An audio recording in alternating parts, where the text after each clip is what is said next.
روزے میں جان بوجھ کر کھانے سے روزہ بھی ٹوٹ جاتا ہے اور کفارہ بھی لازم ہوتا ہے. ایسے جان بوجھ کر بغیر عذر کے پینے سے روزہ بھی ٹوٹ جاتا ہے، کفارہ بھی لازم ہوتا ہے.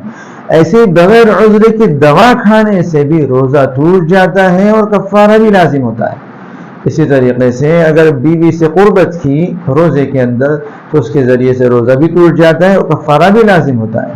اسی طریقے سے بارش ہو رہی تھی، بارش کا پانی جو ہے منہ کے اندر لیا، یا بارش کا پانی منہ کے اندر داخل ہوا، ارادتاً نگل لیا، جان بوجھ کر نگل لیا، خود بخود چلا گیا تو روزہ ٹوٹے گا لیکن کفارہ لازم نہیں ہوگا. لیکن اگر ارادتاً اس نے بارش کا پانی نگل لیا تو اس صورت میں روزہ بھی ٹوٹے گا اور کفارہ بھی لازم ہو جائے گا.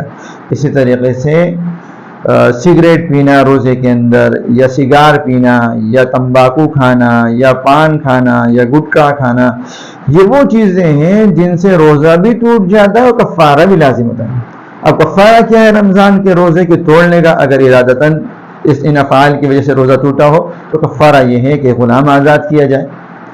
غلام تو دنیا کے اندر پائے نہیں جاتے، اس لیے اس کا کفارہ یہ ہے کہ 2 مہینے مسلسل جو ہے روزے رکھے جائیں. ایسے 2 مہینے جس میں رمضان کا مہینہ نہ ہو، جس میں عید الفطر کا دن نہ ہو، جس میں عید الاضحیٰ کا دن نہ ہو، جس میں ایام تشریق نہ ہو، ایسے 2 مہینے کے مسلسل روزے رکھے جائیں کہ یہ رمضان کے ایک روزے توڑنے کا کفارہ ہوگا. ایک روزہ جو بغیر عذر کے توڑا گیا اس کا کفارہ یہ ہوگا.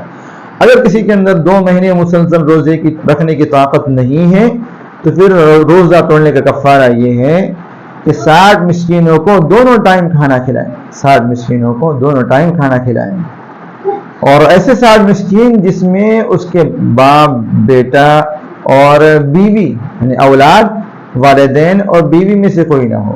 ایسے 60 مسکینوں کو کھانا کھلانے سے روزہ توڑنے کا کفارہ ادا ہو جاتا ہے.